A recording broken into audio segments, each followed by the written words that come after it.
자, 이번 시간은 건축법의 적용과 관련한 주제 살펴보겠습니다. 그래서 제일 먼저 좀 어려운데요. 여기는 요즘에 이제 건축협정이라는 주제가 5년 동안 두 문제가 구성이 됐었고요. 그 다음에 특별 건축구역 이런 것들도 같이 준비하고 들어갈 주제가 되겠습니다. 자, 얘기를 하기 앞서서 우리 건축법에서 건축물에 관한 3대 규제, 건폐율과 용적률과 높이 제한이라고 하는 것이 건축물에 관련된 3대 규제가 되게 됩니다. 스토리가 이렇게 가는 거예요. 그래서 건폐율, 용적률, 높이 제한. 자, 우리 국토계획법 할 때는요, 건축물의 3대 규제가 건폐율과 용적률과 용도 제한이라고 하는 것이 있었고요.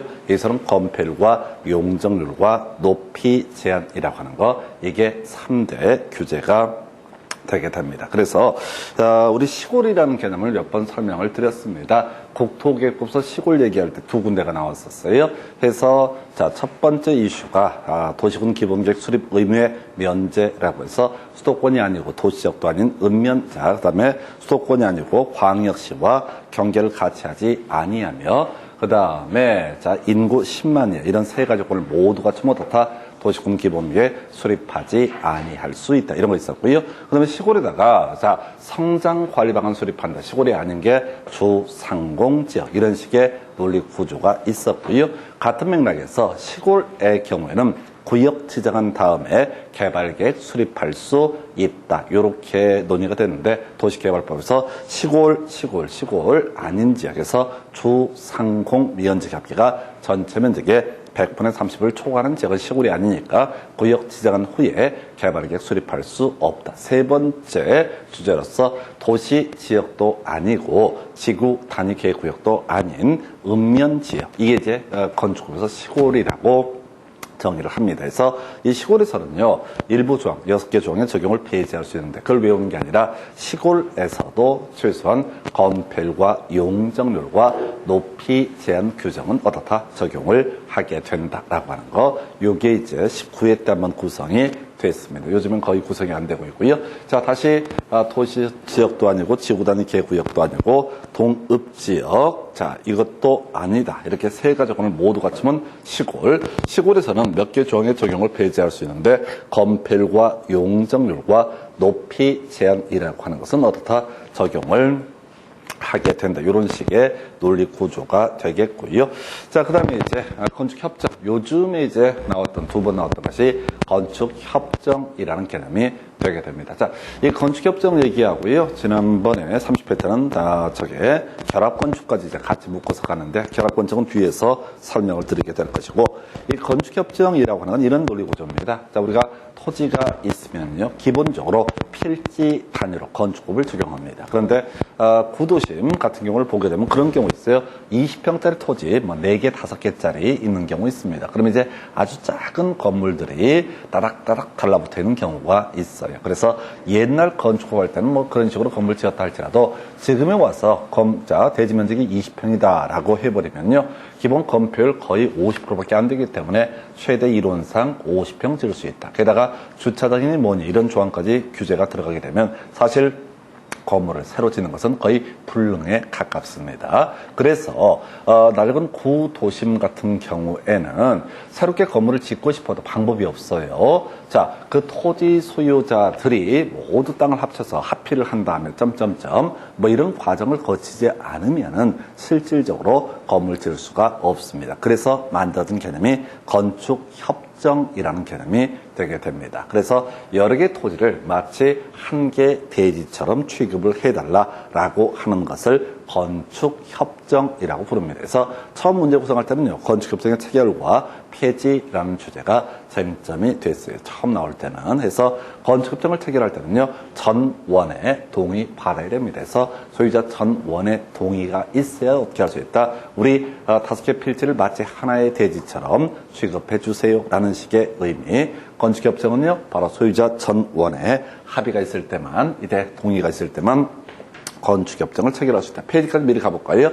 자, 폐지할 때는요, 과반수의 동의만 있으면 어떻다? 폐지할 수 있다. 이렇게 이제 가게 될 것이고, 좀 어려웠던 문제인데요. 자, 이 건축협정 체결됐을 때 통합적용이라고 하는 것이 출제 포인트가 됐습니다. 그래서 이건 다 외울 수 있는 건 아니고요. 건주, 지하 이렇게 끊어서 가셔야 돼. 건폐율, 그 다음에 주차장, 그 다음에 지하층, 개인 하수 처리 시설의 설치 이런 것들을 통합 적용할 수 있다. 물론 다시는 나오지 않을 문제로 보여집니다. 일단은 건주, 지하 어떻다 통합하여 적용할 수 있다. 해서 건폐율이라고 하는 거, 주차장이라고 하는 거, 지하층이라고 하는 거, 그 다음에 개인 하수처리시설 이게 이제 정화조를 의미하게 됩니다. 개인 하수처리시설이 이런 것들 조항을 어떻게 할 수 있다? 통합하여 적용할 수 있다. 그럼 필지가 20평짜리 5개라고 했을 때 이게 이제 지하층이라고 하는 거, 주차장이라고 하는 거, 건폐율, 그 다음에 마지막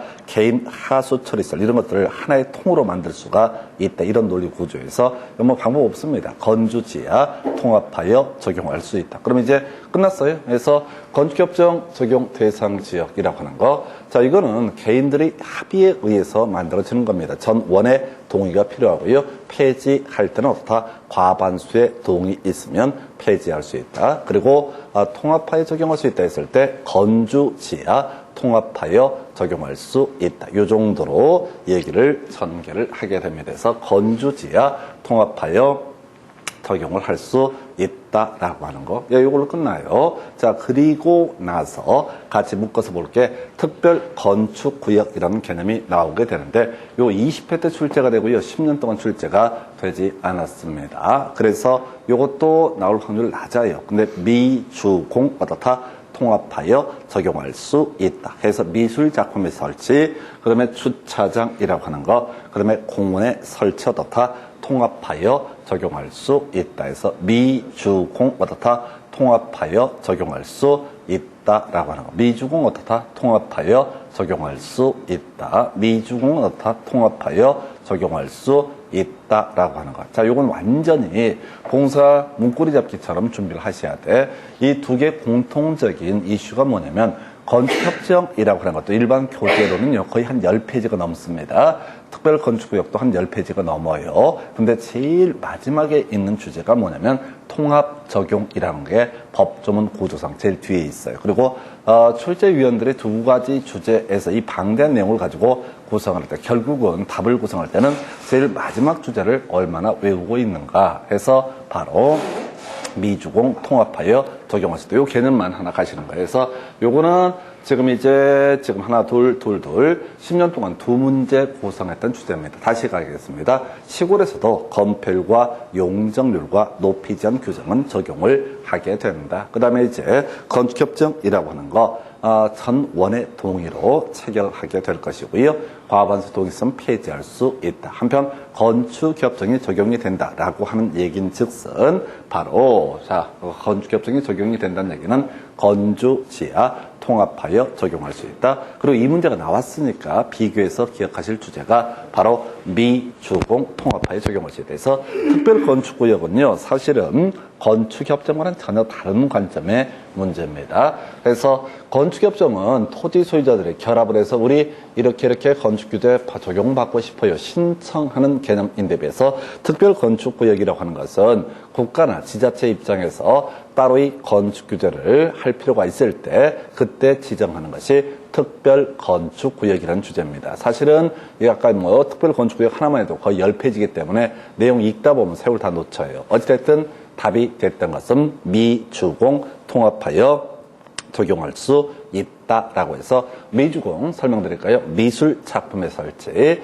그 다음에 주차장, 그 다음에 공원의 설치 통합하여 적용할 수 있다. 그래서 여기서 이제 미술 작품의 설치 얘기를 한번 볼까요? 문화예술진흥법에 따른 미술 작품의 설치 통합하여 적용할 수 있다라고 하는 거 설명드리면 이런 논리 구조가 되게 됩니다. 우리가요, 음악, 체육, 미술 이 셋 중에서 이슈가 되게 되는 게 사회적으로 문제가 되는 게 미술입니다. 미술이 왜 문제가 되냐면 음악은요, 그걸로 먹고 사는 사람이 있습니다. 체육도 알아서 먹고 사는 사람이 있습니다. 근데 미술로 먹고 사는 사람은 거의 불가능합니다. 왜? 우리가 조각상을 사거나 이렇게 취미생활로 회화를 사거나 이런 일이 없거든요. 그러면 이제 따로 이 문화예술진흥법이라는 법을 만들지 않게 되면은 작가들 다 굶어 죽어요. 미술 작가들 굶어 죽게 될 것이고, 미술 작가가 굶어 죽게 되면은 미대도 사라질 테고, 그러면 고습학원도 다 사라질 테고, 등등등. 이 땅의 미술은 살아남지 못하게 됩니다. 그래서 일정 규모 이상의 건축물을 지을 때는 반드시 뭐 조각상을 설치한다든가 또는 회화를 설치한다 등 강제적으로 미술 작품을 설치할 법적 의무를 부여합니다. 그래서 우리 아파트 단지 같은 걸 보시게 되면은 항상 그 조경 옆에 뭐가 있어요? 미술 작품 같은 거, 무슨 뭐 조각상 이런 게 존재해요. 그게 뭐 그 좋아서 하는 게 아니라 법상 강제로 해야 됩니다. 그런데 이 건물도 보시게 되면 항상 그 하나하나의 건물마다 조각상이 조그맣게씩 하나 있어요. 근데 여기 쓰레기 처리장처럼 이렇게 방치되어 있는 게 일반적인 모습인데, 특별 건축구역이다라고 전제가 되면 어떻다?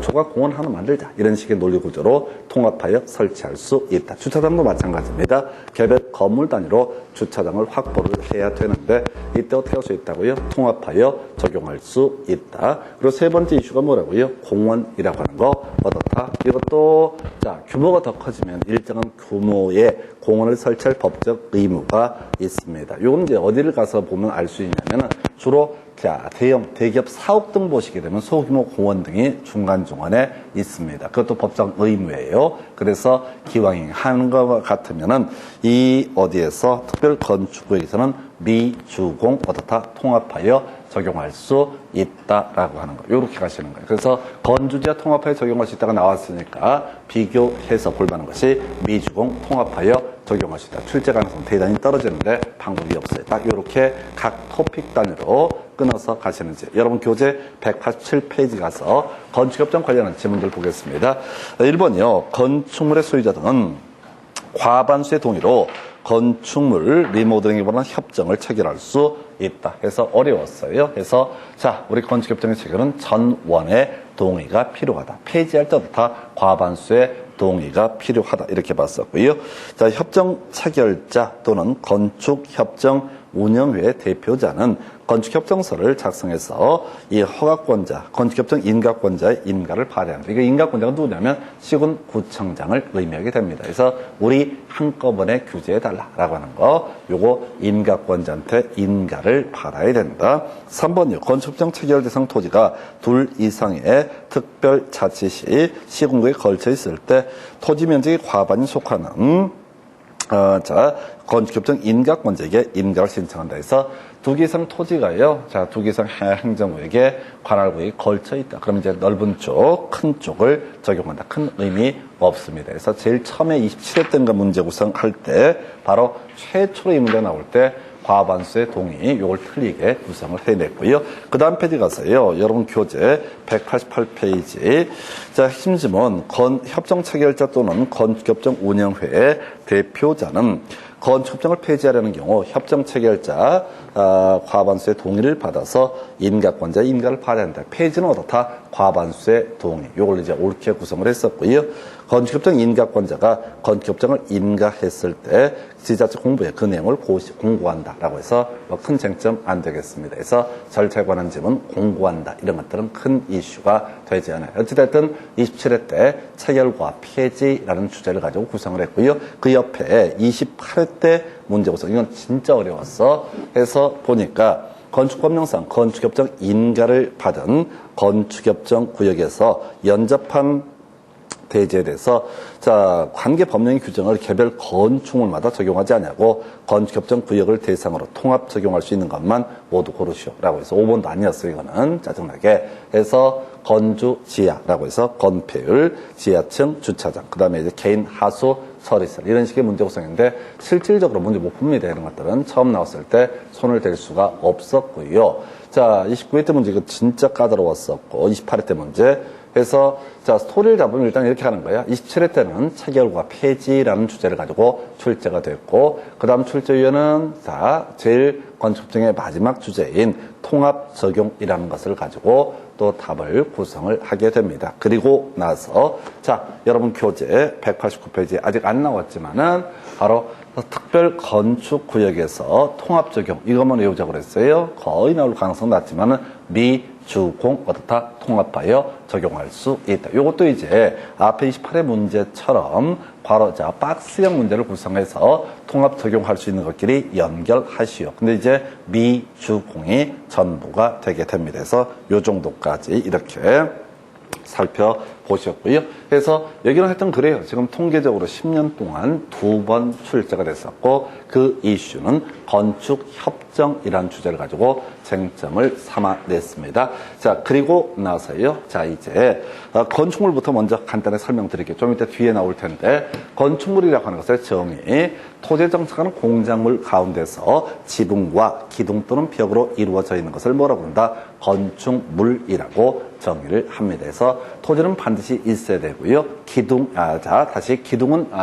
지붕은 반드시 있어야 되고 기둥이나 벽 둘 중에 하나가 있으면 뭘로 정의한다? 건축물이라고 정의를 하게 됩니다. 자, 그 다음에 요 근래 역시 한번 답이 됐던 거 요건 이제 기초니까 안 나오고요. 지하 또는 고가의 공장으로 설치하는 사무소, 공연장, 점포, 차고, 창고. 이게 뭘 얘기하는 거냐면 지하 상가라는 개념을 생각을 하시면 됩니다. 지하 상가도요 건축물에 해당이 됩니다. 근데 우리가 상식적으로 생각해 봐도 지하 상가 위에 도로 있거든요. 그렇다고 해서 지붕이 있다고 보기는 애매한 것이죠. 그래서 아예 법에서 정의하기를 지하 또는 고가의 공장물에 설치하는 사무소, 공연장, 점포, 차고, 창고 이것도 건축물로 정의를 합니다. 지하나 고가의 공장물을 설치하는 사무소, 공연장, 점포, 차고, 창고 이것도 건축물로 정의를 하게 돼요. 그렇다 치고 자 적용 배제 건축물이라는 개념을 이걸 이제 배우셔야 돼. 얘가 지금 통계적으로 지금 8년 동안 3문제나 구성이 됐어요. 건축법에서 이렇게 우수수 쏟아지는 경우가 대단히 드뭅니다. 해서 외우셔야 돼. 이런 것들은 그러니까 이런 문제는 무조건 맞춰야 되는 그런 문제 중에 하나가 됩니다. 그러니까 통계를 보게 되면 그렇게 나왔잖아요. 26회, 28회, 30회 이런 식으로 지금 이제 한 5년 사이에 3문제 구성이 돼 있어요. 그래서 다른 건 몰라도 이 제풀시설실 요건 무조건 외우셔야 됩니다. 자, 31회, 30회 때 나왔으니까 뭐 안 나올 수도 있겠죠. 주로 얘가 보니까 짝수 회차의 구성을 하고 있는데 어찌됐든 간에 제풀시설실이라고 하는 거 외울 게 뭐라고요? 제풀시설실. 머리 끝에 따서 외워야 돼. 절대 문장 못 외웁니다. 제풀시설실은 어떻다? 건축법을 적용하지 않는다라고 해서 지정문화재, 가지정문화재 할 때 제 있었죠. 그 다음에 플랫폼에 풀 있었죠. 시설이라고 하는 거 있습니다. 그리고 마지막 수문 조작실 해서 제풀시설실이라고 하는 거 어떻다? 건축법을 적용하지 아니한다. 제풀시설실은 뭐라고요? 건축법을 적용하지 아니한다. 제풀시설실은 어떻다? 건축법을 적용하지 않는다. 우리 교재 189페이지에 나열하고 있어요. 제풀시설실이라고 하는 것 어떻다? 건축법을 적용하지 아니한다. 외우셔야 된다고. 이 외에도 몇 개 더 있어요. 근데 지문 길이상 출제됐던 것은 제풀시설실은 어떻다? 건축법을 적용하지 아니한다. 사연들은 다 있습니다. 어찌됐든 건축법을 아예 적용하지 않는 건축물. 그럼 이제 지정문화재, 가지정문화재가 건축물이냐? 내 법에서 다음의 건축물에는 건축법을 적용하지 아니한다라고 했으니까 지정문화재, 가지정문화재, 건축물의 일종입니다. 플랫폼, 이 건축물이냐라고 했을 때 법에서 건축물이라고 정의하고 있습니다. 시설. 뭔지 모르지만 역시 건축물의 한 종류로 예시하고 있습니다. 숨은 조작실이라고 하는 거 요것도 뭐라고요? 건축물의 한 종류로 예시하고 있습니다. 이게 플랫폼이 무슨 건물이냐 이렇게 들어가시면 안 돼. 그냥 법에서 정의하기를 플랫폼도 뭐가 된다? 건축물의 일종. 플랫폼 같은 게 어디야? 기차 역사 같은 데 보시게 되면 지붕 같은 게 있고요. 기둥 또는 벽 같은 게 있습니다. 기둥이 있겠죠. 그래서 바로 건축물에 해당이 된다. 자, 그런데 이게 이제 왜 이 제풀시설실 건축법을 적용하지 않느냐? 사연들이 조금씩 다릅니다. 그 중에서 지정문화재, 가지정문화재 둘 다 건축물이고요. 지정문화재는 국보, 보물, 번호 매겨진 것을 지정문화재, 가지정문화재는 문화재로 지정하는 과정에 있는 것을 가지정문화재라고 정의를 하게 됩니다. 그래서요, 이 문화재 등에 대해서는 원래요 건축법 적용하지 않습니다. 그러면 이제 뭐가 문제가 되냐면은, 자 보십시다. 불국사 이런 데 가게 되면 전각 이런 게 있다는 얘기, 건물이 있어요. 대웅전이 있고 등등등. 이걸요 건축법을 그대로 적용했다간 난리가 납니다. 예를 들어서 지붕이 너무 많이 튀어나와가지고 건축법 위반이다 라고 했을 때 그걸 철거하라고 해야 되거든요. 그런데 안 되잖아요. 문화재니까. 그래서 아예 건축법을 적용하지 않는다. 이게 이제 나중에 어떤 문제가 터져버렸냐면, 이 지정문화재, 가지정문화재 건축법을 적용하지 않는다라고 이렇게 한 데서 어떤 문제가 터지게 되냐면, 그런 문제가 터지게 됩니다. 자, 남대문의 화재 사건이 문제가 돼요. 이게 왜 문제가 되냐면, 우리가 건축법을 적용했을 때만 소방법을 적용을 하게 됩니다. 건축법을 적용했을 때 어떻다? 소방법을 적용해. 그래서 남대문 화재가 발생했을 때요, 자, 소방 설비 하나도 설치가 안 돼 있었습니다. 그래서 그 사건 터지고 나서는 이 지정문화재, 가지정문화재도 소방법을 따로 적용하는 소방 설비 등을 설치할 수 있게 법을 강제하는 게 법이 개정이 되는데, 어찌됐든 간에 그 당시만 기준으로 보게 되면 지정문화재, 가지정문화재는 건축법을 적용하지 않고, 건축법 적용 안 하면 굳이 소방법도 적용할 필요가 없다. 이런 논리 구조로 가서 사고가 났던 것이고, 요것만 특이한 거고요. 나머지는 기본적으로 뒤에서 공부하게 될 대지와 도로의 관계랑 연계가 되어 있습니다. 자, 우리가 민법 공부하실 때 그런 얘기를 하죠. 자, 지역권이라고 하는 것이 있었고요. 지역권에 대응해서 주의 토지 통행권이라는 개념도 존재하게 됩니다. 맹지입니다. 그러면 건물을 지을 수가 없다라고 이렇게 전제를 하게 될 것이고요.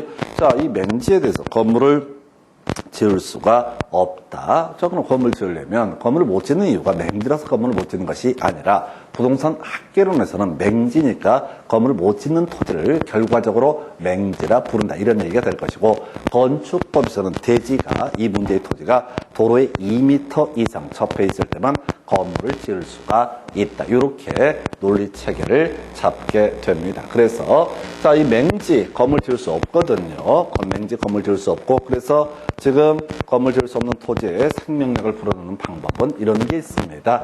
지역권을 설정해서 출입할 통로를 확보하거나 주의 토지 통행권을 통해서 출입할 통로를 확보를 하게 되면 출입할 수 있기 때문에 대지가 도로에 2m 이상 접해 있지 않더라도 건물 지을 수 있다. 이런 해석이 가능해요. 그렇다 치고, 자, 지금 여기에 나와 있는 풀시설실, 풀시설실이라고 하는 거, 이런 것들은요 다 건물 못 짓습니다. 예를 들어서 철도나 궤도의 선로 부지 안에 있는 플랫폼 보행시설, 운전 보안시설. 자, 우리 철도가 이렇게 돼 있죠. 철도가 이렇게 돼 있어요. 여기다 플랫폼 설치할 수 있습니까?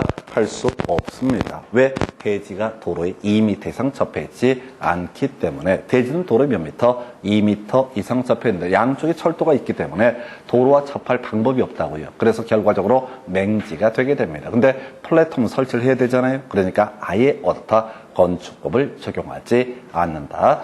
자, 보니까 보행시설, 운전보안시설, 이게 뭔지 몰라. 결국은 철도 선로 부지 안에 있다는 얘기는 철도 선로 때문에 도로와 접할 수가 없다. 그러면 이런 시설을 설치할 수 없다는 문제가 발생하고, 사회적으로 필요하니까 설치해야 되니까 아예 건축법 적용을 배제하게 된다. 자, 그 다음에 지금 또 하나 이슈가 될 게 고속도로 통행료 징수시설. 자, 우리 요금소에서 요금받는 장소를 생각하시면 됩니다. 그래서 우리 건축법에서는 대지가 도로에 2m 이상 접해 있어야지 건물을 지을 수 있다. 이렇게 정의를 하면서요. 그때 도로의 정의가 반드시 인간의 보행은 가능해야지 어떻다? 이것도 도로로 인정합니다. 그런데 우리 고속도로 같은 경우는요, 자동차 통행은 가능하지만 인간의 보행은 불가능합니다. 그래서 거기 고속도로 요금소, 이게 통행료 징수시설 자체 설치가 안 됩니다. 대지가 도로에 2m 이상 접해 있지 않기 때문에. 근데 돈은 받아야겠고 반드시 설치를 해야 되니까 아예 건축법 적용을 배제한다. 숨은 조작실, 하천, 강을 따라서 중간중간에 보를 만들고 수문을 조작하기 위해서 일정한 건물을 설치할 필요가 있습니다. 그런데 역시 동일한 논리 구조로 대지가 도로에 얼마 2m 이상 접해 있어야지 건물을 지을 수가 있거든요. 논 한가운데, 하천 가운데 옆에다가 도로가 있을 리가 만무합니다. 그러면 수문 조작체를 설치할 수 없다는 모순이 발견되고요. 그래서 설치할 필요가 있으니까 아예 이때는 어떻다? 건축법을 적용하지 않는 법. 설명은 이렇게 드렸는데 외우시면 돼. 제풀시설실. 이거는 인간적으로 틀리시면 안 됩니다. 우리가 지금 쭉 보시면서 더럽게 어려운 것들, 뭐 공부를 했다 한들 그 문제가 또 나온다 한들 맞추기 어려운 주제 많은데요. 제풀시설실이라고 하는 것은 이건 무조건 맞춰야 될 문제입니다. 바로 문제 가지고 확인을 해보겠습니다. 외운 게 뭐라고요? 제풀시설실은 건축법을 적용하지 않는다. 이렇게 선언을 했었고요.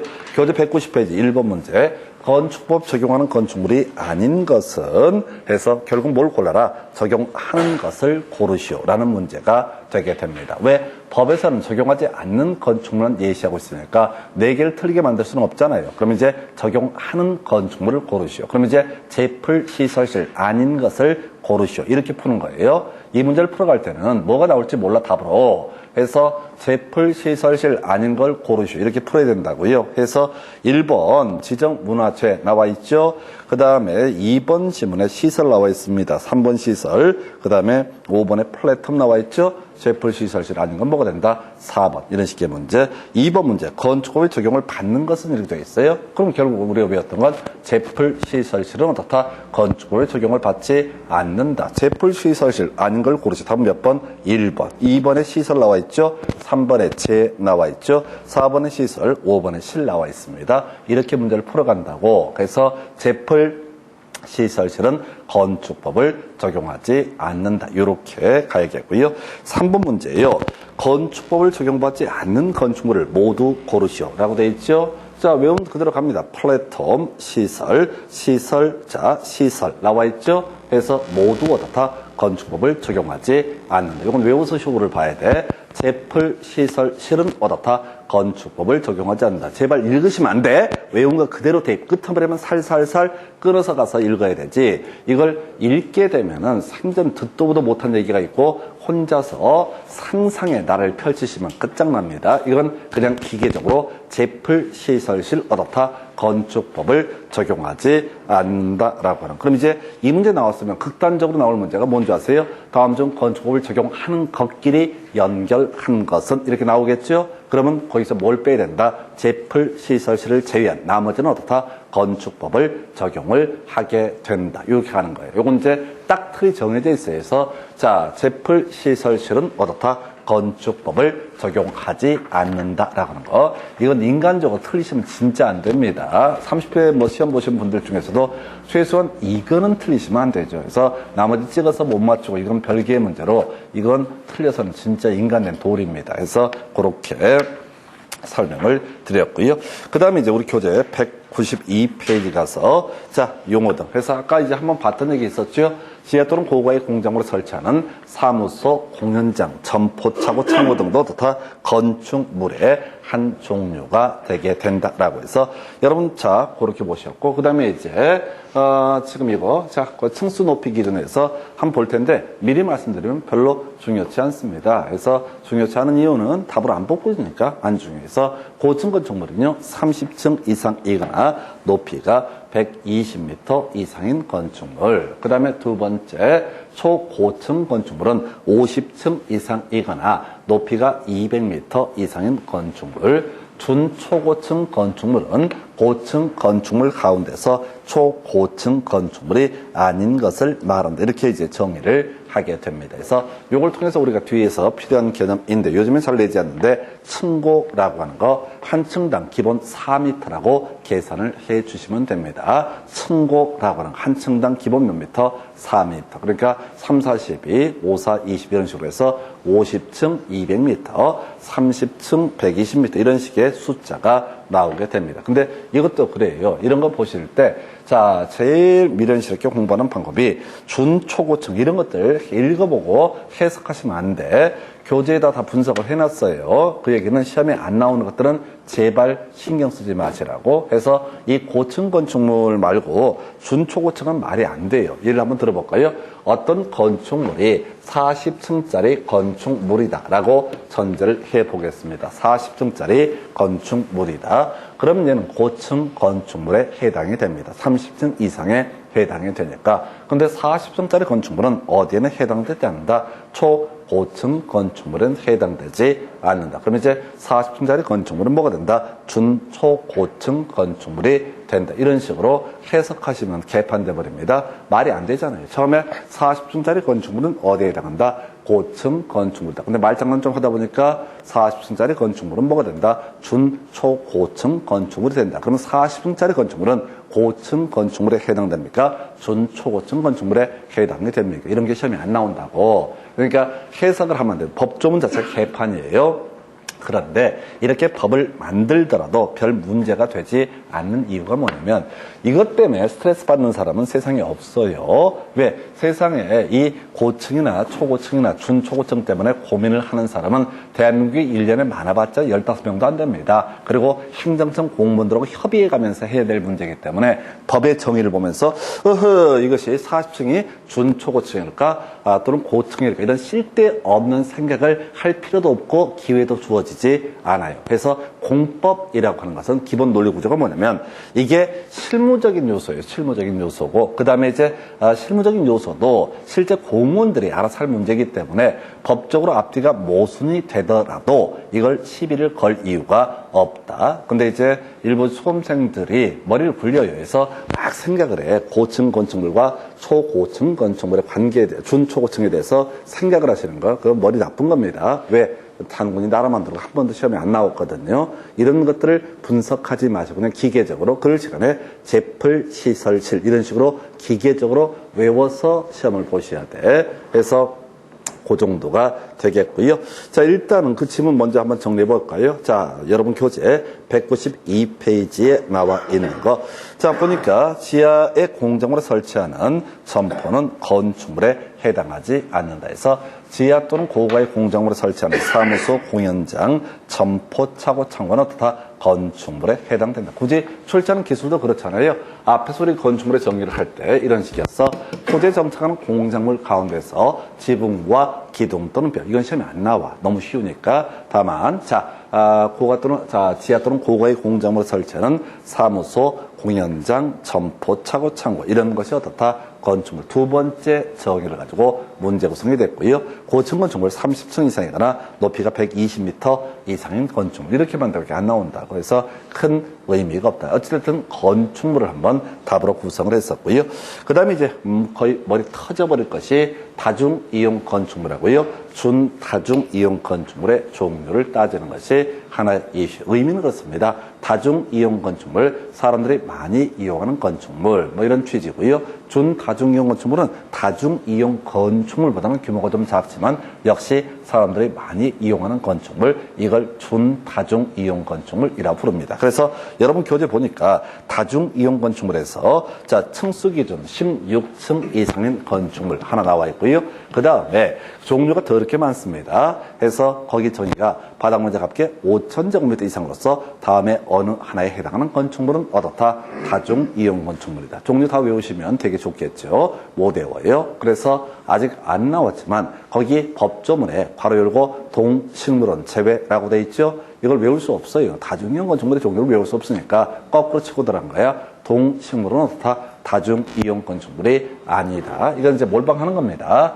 이 종류 거기 6개를 못 외운다고요. 때려 죽여도 못 외워. 그러니까 거꾸로 가는 거야. 그래서 일단 이렇게 보시고 준다중이용 건축물은요. 지금 이제 포함되는 게 바닥 면적 합계가 1,000제곱미터 이상으로서 종류가 더 많네요. 11개나 나와 있습니다. 근데 괄호 열고 동식물원 제외라고 되어 있죠. 이 부분은 사실은 준비를 하는 입장에서는 방법이 없습니다. 이거 아까 6개를 외우고 또 11개를 외우고 사실 책을 들여도 이거 풀 수 없습니다. 이 문제는 지금 2번 연속 나오고 말았는데 방법이 없어요. 이건 버리고 가는 겁니다. 그래서 아예 버리긴 찜찜하니까 쉽게 없이 나올 걸 대비해서 다중이용 건축물, 준다중이용 건축물 아닌 것을 고르시오. 그럼 뭐라고요? 동물원, 식물원이라고 하는 것은 어떻다? 다중이용 건축물, 준다중이용 건축물의 범주에 어떻다? 포함되지 않는다. 요렇게 가는 수밖에 없어요. 아니면 능력껏 외워보시던가 해서. 자, 오른쪽에 문제 보면서 한번 설명드리겠습니다. 자, 26회, 29회 때 출제가 됐었고, 둘 다 해도 해도 너무했던 문제입니다. 그래서, 자, 193페이지 1번 문제, 26회 때 나왔던 문제, 다중이용 건축물에 해당하는 것은 크게 두 가지로 갔었죠. 아까 16층 이상 하고요. 바닥면적 합계 5천 이상인 일정한 건축물. 이런 식으로 되어 있었고요. 답은 거기 이제 몇 번을 갖고 뽑았냐면 3번인가요? 끄트머리만 가십시다. 16층에 관광 호텔 나와 있죠? 다 읽지 말고 지문 길어지면 무조건 뒤만 싹싹 끊어 읽자고. 어차피 찍게 돼 있다고요. 이거를 읽어서는 무슨 말인지 모르자고요. 그러면 이제 3번 지문에 16층에 관광 호텔 나와 있죠? 아까 이제 다중이용 건축물은 16층 이상이면 건물의 용도를 불문하고 다 다중이용 건축물. 그래서 답이 지금 이제 3번을 뽑은 케이스예요. 그러니까 문제를 보실 때 제발 다 읽지 마시라고. 문장을 읽을 때도 뒤만 싹싹싹 끊어서 읽어야 된다고. 이것도 요행수를 바라고 읽지 마시라고. 제발. 어차피 읽어도 모르고 안 읽어도 모르는 그런 파트. 이건 진짜 찍는 문제거든요. 근데 하여튼 답은 그렇다 치고 2번 문제 더 가관입니다. 다중이용 건축물에 해당하는 용도가 아닌 것은 16층 이상을 제외하고 바닥면적 합계는 5,000제곱미터 이상으로 전제를 한다라고 해서 답이 이제 거기 뭘 뽑았냐면은 1번 관광 휴게시설을 뽑았어요. 자, 이제 이거 이제 문제 출제하는 기술을 이제 분석을 해 드릴게요. 이거는 이제 문제가 나오고 나서 이제 분석한 건데 여러분 교재 192페이지에 다중이용 건축물의 종류를 보니까 지금 건물의 종류가 하나, 둘, 셋, 넷, 6개 나와 있나요? 6번째 마지막 보니까 관광, 숙박시설 나와 있죠? 그리고 그 준다중이용 건축물을 보니까 자, 끄트머리에 뭐가 있어요? 관광, 숙박시설 나와 있죠? 그래서 원래는 이제 끄트머리 둘 다 관광, 숙박시설이 들어가게 됩니다. 편집상 그 동식물원을 다중이용 건축물을 저희가 뒤로 빼놓은 케이스고요. 그런데 지금 답이 뭐예요? 관광, 휴게시설 이렇게 됐죠? 아주 천벌받을 놈들입니다. 그래서 수험생들이 관광 숙박시설 외웠을까봐 관광 휴게시설이라고 해서 말장난 했던 문제. 그래서 이런 것들은 풀 수 없습니다. 전혀 손댈 수 없는 문제. 건축법은요, 7문제가 출제가 되는데 그 중에서 한 두세 문제, 2문제 정도는 손을 아예 못 대는 문제 구성을 하게 됩니다. 그 문제 중에 하나가 이 유형의 문제가 되겠습니다. 자, 그래서 지금 26회, 29회 다중이용 건축물, 준다중이용 건축물이 나왔다고요. 그럼 우리가 준비해야 될 게 뭐라고요? 뭔가 해야 되잖아. 아예 안 할 수도 없고. 준비할 수 있는 게 뭐라고요? 동식물원 제외라고 하는 거.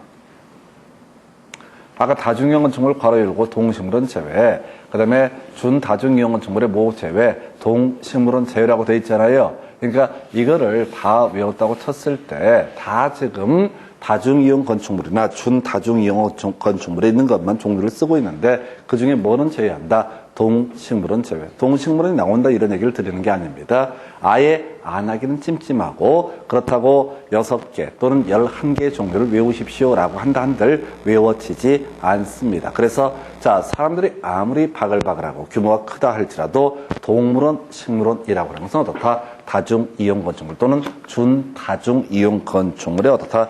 해당하지 않는다라고 하는 거. 요거만 준비하고 넘어가실 수밖에 없습니다. 다른 방법이 없어요. 그 정도로 봐야겠고요. 그 다음에 교재 193페이지 여러분 자료 실내건축 나와 있죠. 자, 이 실내건축 관련한 문제를 페이지를 넘기시게 되면은 자, 실내건축은 시험에 몇 번 나왔어요? 지금 이게 8년 동안의 데이터거든요. 실내건축 몇 번 나왔어요? 시험 지문에 여러분 교재에 나와 있는 실내건축 문제 몇 번 나왔냐고요? 실내건축? 한 번밖에 안 나왔을걸요? 한 번밖에 안 나왔잖아요. 190에서 194페이지 두 개 페이지를 보니까 실내건축이라는 주제를 가지고 시험 문제 나온 건 딱 한 번밖에 안 나왔다고요. 언제? 26회 때. 재료는 제가 이제 포인트가 되니까 이렇게 밑줄을 그어놓은 건데 그건 의미 없는 거고, 실내 건축이라는 주제 자체가 지금 16년 역사에 26회 때 한 번 나왔다고 이걸 외울 가치가 있어요, 없어요? 없어요. 못 외워요. 이런 식으로 한 번씩 흔들어주는 문제를 다 외우다 보면 끝이 없다고. 가치가 없어요. 답이나 찍어봐요. 문제 한번 보십시다. 건축 법령상 실내 건축의 재료, 장식물에 해당하는 것을 모두 고르시오. 다음 몇 번? 5번.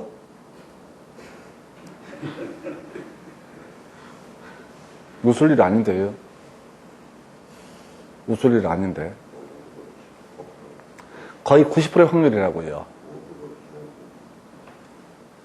아니, 지금 옳은 걸 모두 고르시오 하면 거의 90%의 확률이라고요. 5번 뽑는 게.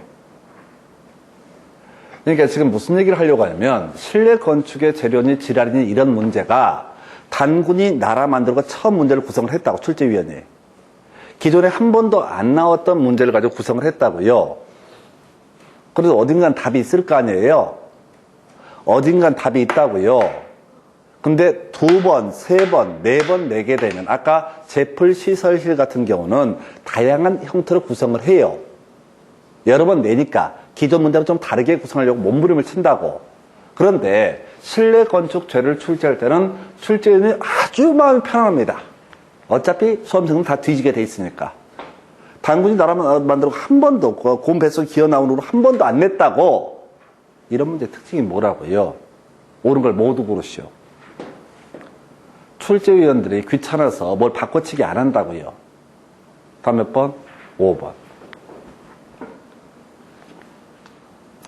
이런 거 좀 잘해보라고요. 실내 건축 재료를 못 외운다고 절대로 때려 죽여도 또 외운다는데 가치가 없어요. 왜? 16년간의 데이터를 분석해 보니 딱 한 번 나오고 근처에 한 번도 기어 나오지도 않아. 그러면 이 문제는 그 당시 출제위원들 입장에서는 뭐라고요? 죽어보라고 내는 문제라고. 그럼 오늘 어떻게 돼? 찍기로 대응하는 거지. 그래서 좀 이따 지금 주요 구조부 설명 들을 때는 답 5번 아닌 게 나와요. 왜? 계속 내니까. 계속 내는 파트는 토시를 바꿔치기 하면서 경우의 수를 막 던져줘요. 실력을 테스트하는 거예요. 제풀 시설도 그렇고 지금 이따 논의하게 될 주요 구조부도 그렇다고. 그런데 실내 건축 재료처럼 뜬금없이 나오는 문제가 있다고요. 그러니까 지금 공법은 제가 처음부터 끝까지 찍기부터 찍기 모든 얘기를 찍기 시작해서 찍기로 끝난다고. 왜? 그렇게 안 하려면 여러분한테 제가 실내 건축적으로 쭉 읽어드리면서 다 외우세요 이렇게 얘기해야 된다고. 그럼 외우냐고. 안 외울 건데 어차피 못 외워요. 또 외웠다는 별 가치도 없고 통계적으로. 그래서 답 5번 이렇게 가시는 겁니다. 다시 갑시다. 없다는 틀렸고요. 포함한다는 주로 오름표예요. 거의 95% 이상의. 숫자는 웬만해서 답이 안 되고 또 숫자가 맞을수록 앞뒤에서 말장난하는 테크닉들을 보여주고 있고요. 옳은 걸 모두 고르시오. 처음 보는 문제다. 그럼 답 5번 이런 식으로 이런 패턴들이 있다고요. 이게 아니면은 안정적으로 50점 이상이 안 나온다고 형법에서. 하여튼 뭐 알아서 하시고. 그 다음에 구조 설계 개선서와 시방서는 설계도서에 해당이 된다. 이런 질문 나와 있는데 별 쓸데없는 소리고요. 여기서 우리 준비하실 게 주요 구조부 외우셔야 됩니다. 주요 구조부 얘는 27회, 24회 등 잊어버리면 출제예요. 그리고 사실은 그 전에도 주요 구조부는 간간 출제가 되게 됩니다. 주요 구조부 내기, 바보, 지주 이렇게 외우셔야 됩니다. 그래서 내력벽이라고 하는 거, 그 다음에 바닥, 기둥이라고 하는 거, 바닥이라고 하는 거, 그 다음에 지붕틀, 주, 계단. 이걸 뭐라고 한다? 주요 구조부. 아닌 거 있죠? 절대 눈에 담아두시면 안 됩니다. 그럴 시간에도 계속해서 뭘 외워야 돼? 내력벽, 기둥, 바닥, 지붕틀, 주, 계단에서 내기, 바보, 지주라고 하는 거. 내기, 바보, 지주, 내력벽, 기둥, 바닥, 지붕틀, 주, 계단에서 내기, 바보, 지주라고 하는 거 외우실 게 뭐라고요? 내기, 바보, 지주. 아닌 거 절대 보시면 안 돼요. 인 것만 외우시는 겁니다. 그래서 설명드리면 이런 식입니다.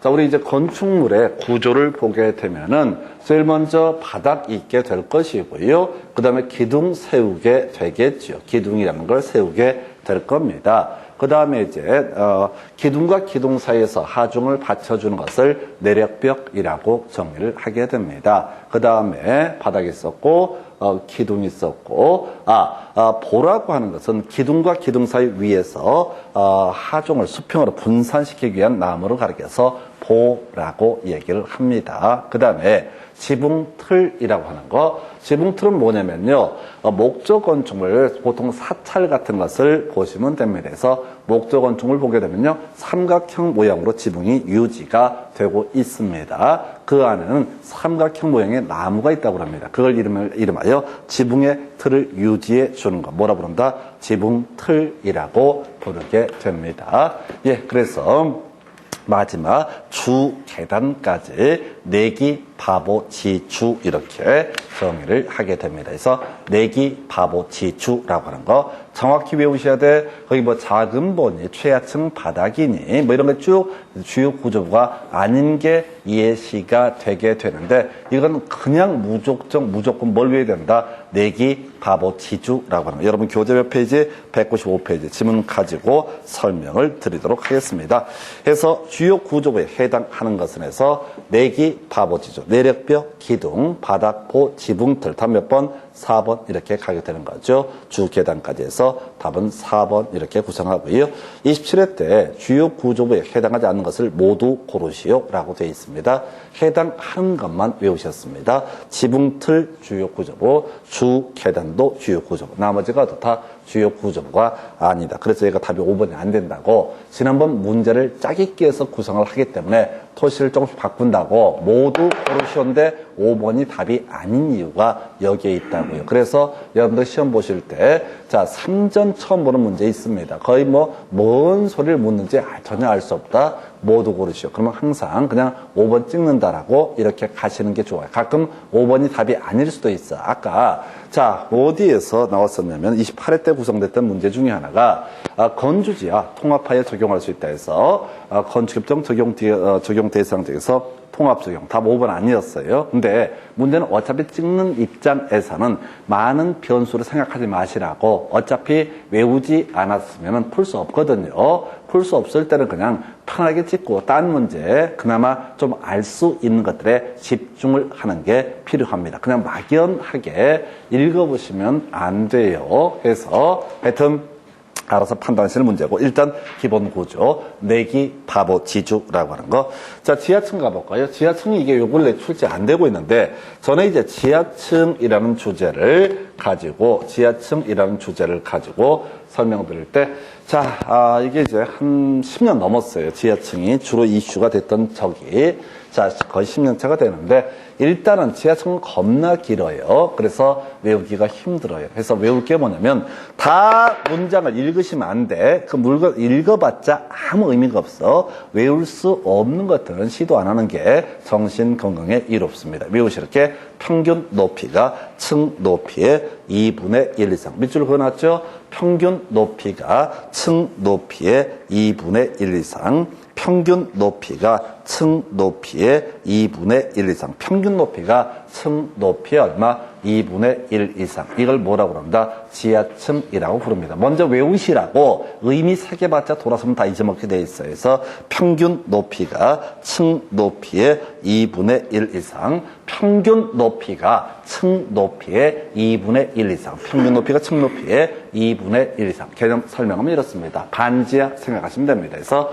건축물이라는 것이 있고요. 지표변이 있습니다. 자, 바닥이라고 하는 것이 있게 될 테고요. 바닥에서 이 지표면까지의 평균 높이라고 하는 거, 즉 땅 밑에 있는 부분에 자 평균 높이가 전체 층 높이의 2분의 1 이상. 그 얘기는 반 이상이 잠겨 있는 것을 뭐라고 한다? 지하층이라고 정의를 합니다. 자, 다시 평균 높이가 층 높이의 2분의 1 이상, 반 이상이 잠겨 있는 것을 뭐라고 한다? 지하층. 그래서 지하층은 나중에 보겠지만 층수에 산입하지 않고요. 용적률 규제에서도 빠집니다. 소위 보너스 공간으로서의 의미를 가지고 있습니다. 그래서 저기 어디지?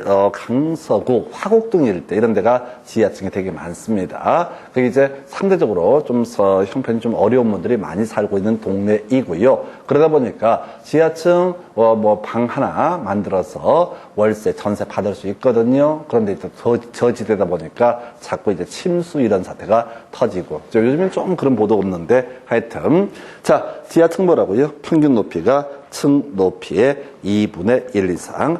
평균 높이가 뭐라고요? 층 높이의 2분의 1 이상. 외울 게 뭐라고요? 평균 높이가 층 높이의 2분의 1 이상. 외우셔야 된다고. 이걸 문장을 보고 있으면 머리가 터져버립니다. 평균 높이가 층 높이의 2분의 1 이상이라고 하는 거. 옆에 지문 틀렸잖아요. 뒤만 외웠어. 평균 높이가 층 높이의 3분의 1 이상. 틀렸죠? 옆에 지문 나와 있잖아요. 외웠던 게 평균 높이가 층 높이의 2분의 1 이상이다. 3분의 1 이상에서 틀리게 뽑았다고 해서 그저 외울 게 다른 거 다 빼버리고 평균 높이가 층 높이의 2분의 1 이상. 이게 지하층. 요즘에 거의 이슈가 안 되고 있습니다. 과거 한 10여 년 전에 한참 유행했던 것이 지하층에 관한 주제가 됐었고요. 층수의 산정 방법 등 체크를 해보도록 하겠습니다. 층수의 산정 방법이라고 하는 거. 자, 이렇게 돼 있네요. 자, 바로 이렇게. 자, 왜 이래, 이게. 다시. 층수의 산정 방법에서 지금 그림이 왜 자꾸 넘어가지? 자, 보니까 지하층은요, 층수에 산입하지 않는다라고 하는 거. 자, 두 번째가 층의 구분이 명확하지 아니한 건축물 4m마다 하나의 층으로 보고 그 층수를 산정하게 됩니다. 그래서 아까 고층 건축물, 초고층 건축물 이런 거 할 때 30층 이상의 120m 이상, 50층 이상의 200m 이상이라고 하는 거. 이런 주제 나왔었고요. 그 다음에 건축물 부분에 따라서 층수를 달리하는 경우 가장 많은 층을 그 건축물의 층수로 본다. 요즘은 거의 없는데요. 옛날에는요. 높이 제한 때문에 계단식 건물이 간간히 있었습니다. 앞쪽은 9층, 뒤쪽은 10층 하게 되면 그 건물은 다 10층짜리 건축물로 표시를 하게 된다. 이런 식의 논리 구조가 되겠습니다. 그래서 다시요, 지하층은 층수에 산입하지 않고요. 층의 구분이 명확하지 않으면 4m마다 하나의 층. 그리고 세 번째, 건축물 부분에 따라서 층수를 달리하는 경우가 다 가장 많은 층을 건축물의 층수로 본다. 이건 이제 23회 때 마지막 구성이 되고 지금 이제 8년 동안 출제가 안 되고 있어요. 여러분 교재 몇 페이지? 196페이지 가서 설명드리겠습니다. 읽어보지 마요. 문제가 겁나 길게 돼 있어요. 196페이지 가서 보면은 겁나 길게 돼 있죠? 그러면 일 없이 읽어보시거든요. 읽어보시면 뒤지거든요. 알았던 것도 헷갈리거든요. 그러면 이제 이렇게 문제가 길게 나오게 되면 항상 물음표를 찾아보셔야 돼. 물음표를 찾아봐야 된다고. 그림 그리지 말고 물음표를 찾으면 뭐라고 써 있어요? 층수는 이렇게 돼 있죠?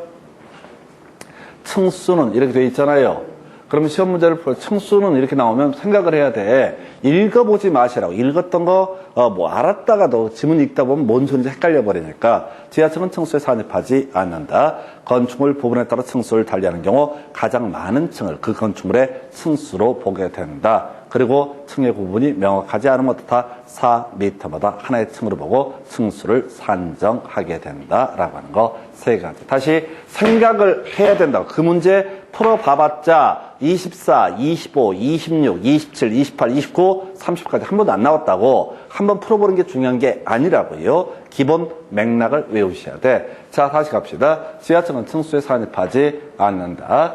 건축물 부분에 따라 층수를 달리하는 경우 가장 많은 층, 그 층의 구분이 명확하지 아니하면 어떻다? 4m마다 하나의 층. 이제 문제 보십니다. 해서 지하 2계층. 나가리죠?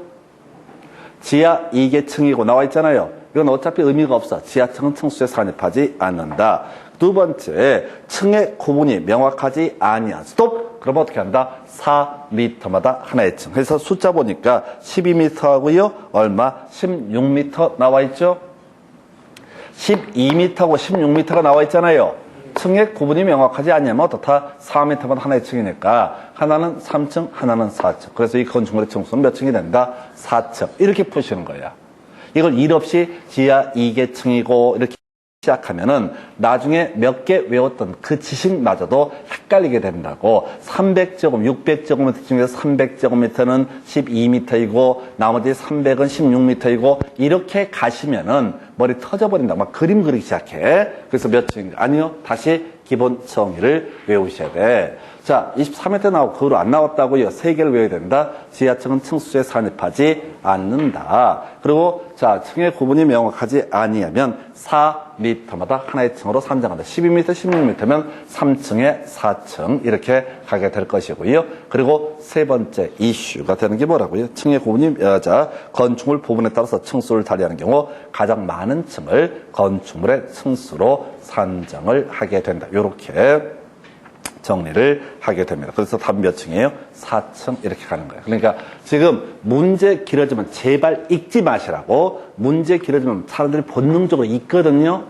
그 요행수를 바라시는 겁니다. 그러시면 안 되고요. 문제 길어지면 항상 물음표를 먼저 보셔야 돼. 그리고 자, 혹시 아는 게 있는지 계속해서 단순하게 기억을 떠올리셔야 됩니다. 해서 결국은 암기 싸움, 얼마나 암기를 했느냐 이런 문제가 될 텐데 지금 시험 연습, 이렇게 책을 가지고 연습할 때부터 끊임없이 딱딱딱 끊어서 읽는 훈련을 하셔야 되고요. 안 그러면 이게 공부해봤자 의미도 없어요. 외우질 않으니까. 대부분 수험생이 수업을 하면은 이해를 해요. 이해를 하고 어쩌려고. 돌아서 어차피 잊어먹을 건데. 그래서 지금 바로 외우셔야 돼. 지하층은 층수에 산입하지 않고. 자, 그 다음에 층의 구분이 명확하지 않으면 4m마다 하나의 층. 그리고 세 번째 이슈. 건축물 부분에 따라서 층수를 달리하는 경우 어떻다? 가장 많은 층을 건축물의 층수로 보게 된다. 이렇게 오늘 외우셔야 된다고. 오늘 그대로 외우시고 또 돌아서면 잊어먹고 이런 식으로 해서 이게 몇 번 반복이 되면 중요한 것들은 다 암기하실 수 있습니다. 그러다 하여튼 이렇게 훈련 보셨고 잠시 끊었다가 이제 면적 시리즈 설명드리도록 하겠습니다.